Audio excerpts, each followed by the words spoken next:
After seeing several news stories about shark attacks, people dramatically overestimate the frequency of shark fatalities. After September 11th, Americans feared flying and drove instead, and road fatalities increased sharply because driving is far more dangerous than flying. The availability heuristic and the cognitive biases it generates is responsible for more poor decisions in daily life than almost any other single mental shortcut. Understanding our cognitive biases is the foundation of rational thinking. Heuristics are cognitive shortcuts, simplified rules of thumb that allow rapid, reasonably accurate judgments without exhaustive analysis. Daniel Kahneman and Amos Tversky identified that humans rely on a small set of heuristics for probability estimation and decision-making, and that these heuristics, while generally useful, produce systematic and predictable errors under certain conditions. Heuristics are not signs of stupidity. They are efficient adaptations to the computational constraints of a brain that must make thousands of judgments per day with limited time and information.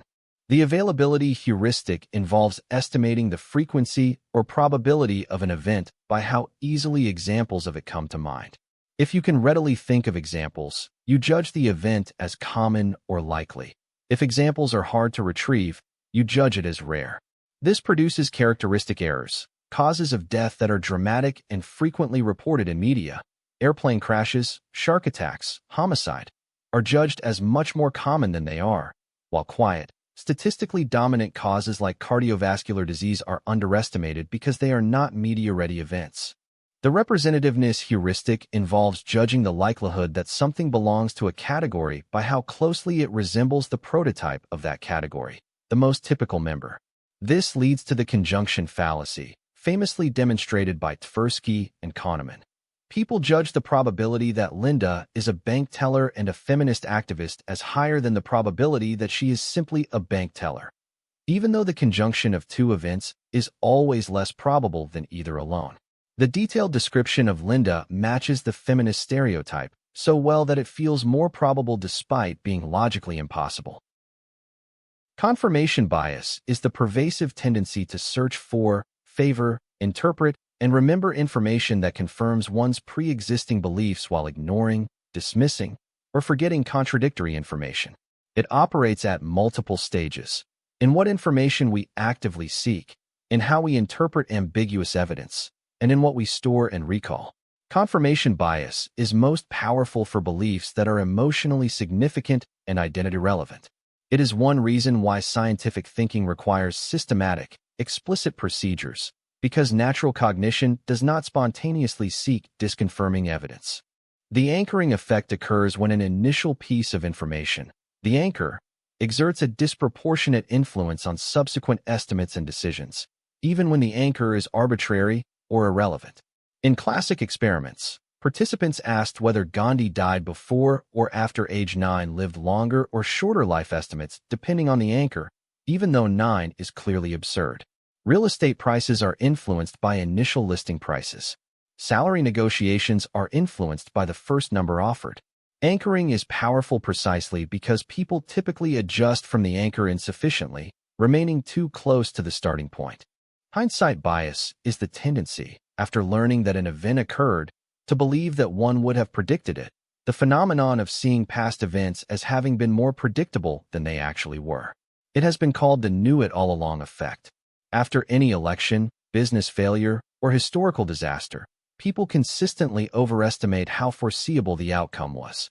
Hindsight bias has serious practical consequences. It causes analysts to underestimate the genuine uncertainty that existed before the fact, making risk and uncertainty perpetually seem less than they were.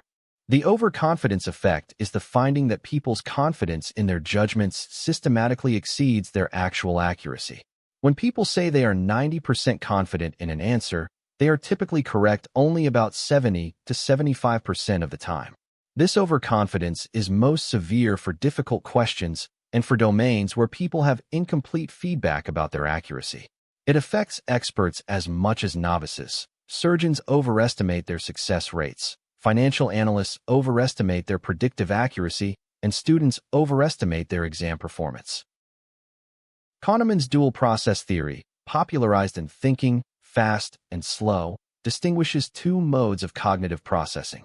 System 1 is fast, automatic, unconscious, and effortless. It produces intuitive judgments, immediate emotional responses, and habitual behaviors without deliberate reasoning. System 2 is slow, deliberate, effortful, and conscious. It performs explicit reasoning, follows logical rules, and can override System 1 responses when properly engaged. Most cognitive biases arise from over-reliance on System 1 in situations that require the slower, more careful analysis of System 2. Research on cognitive debiasing, reducing the impact of heuristics and biases, has identified several effective strategies. Considering the opposite, deliberately generating reasons why your initial judgment might be wrong reduces anchoring and confirmation bias.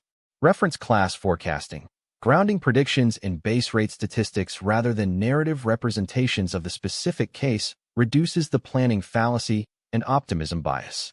Slow down. Simply knowing about a bias is insufficient to overcome it. Deliberate System 2 engagement is required, especially under time pressure and emotional arousal. Cognitive biases are not evidence of irrationality.